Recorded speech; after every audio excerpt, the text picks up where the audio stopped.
அன்பான தேவனுடைய பிள்ளைகளே, யோசேப்புடைய வாழ்க்கையில 17 வயதுல கர்த்தர் தரிசனத்தை கொடுத்தார். 17 வயதுல கர்த்தர் அவனுடைய சிங்காசனம் உறுதியா இருக்கும்படி, அவனுடைய அரிக்கட்டுகள் நிமிர்ந்து நிற்கும்படி, சூரிய சந்திரன் கூட அவனை வணங்கும்படி ஒரு தரிசனத்தை கர்த்தர் கொடுத்தார். ஆனா எப்ப நடந்துச்சு? 30வது வயதுல தான் நடந்துச்சு. யோசேப்பு நினைச்சிருப்பான், ஐயோ ஆண்டவர் இப்படி தரிசனம் கொடுத்தாரே, 2 வருஷம் போச்சு, 3 வருஷம் போச்சு, 5 வருஷம் போச்சு என்றெல்லாம் நினைத்து கொண்டு இருக்கலாம். வருஷமா போச்சு ஒரு பக்கம், அதுக்கடல எவ்வளோ போராட்டங்கள், குழியில் விழுந்தான், இன்னும் என்னென்னவோ காரியங்கள், தவறான எதை பற்றி பேசினாலும் நமக்கு கோவம் வராது, கேரக்டரை பற்றி பேசிட்டா அவ்வளவுதான், அவ்வளோ பாடுகள், சிறைச்சாலைக்கே போயிட்டான்.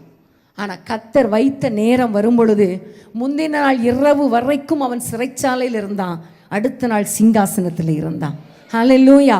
ஏனென்றால் கர்த்தர் நியமித்த நாள், உங்களுடைய வாழ்க்கையில் கர்த்தர் உங்களுக்கென்று நியமித்த காலத்தில் எல்லாவற்றையும் நேர்த்தியாய், சரியாய், அழகாய் கர்த்தர் செய்து முடிப்பார். ஆமென்.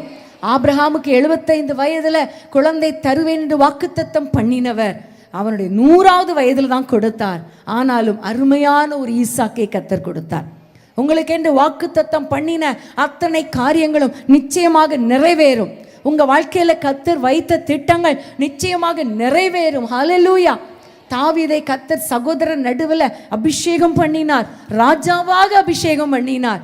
ஆனால் சவுல் இருக்கும் வரைக்கும் அவனை ராஜாவாக்கல, சவுலை தள்ளி கர்த்தர் ராஜாவாய் மாற்றினார். ஆமென். ஹல்லேலூயா. உங்களுடைய வாழ்க்கையில உங்களுக்கென்று கர்த்தர் ஒரு நேரத்தை வைத்திருக்கிறார். அந்த வேலைக்காக காத்திருங்க.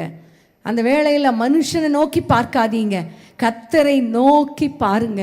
நிச்சயமாகவே கர்த்தர் அதினதின் காலத்தில் எல்லாவற்றையும் நேர்த்தியாய் செய்து முடிப்பார். ஆமென்.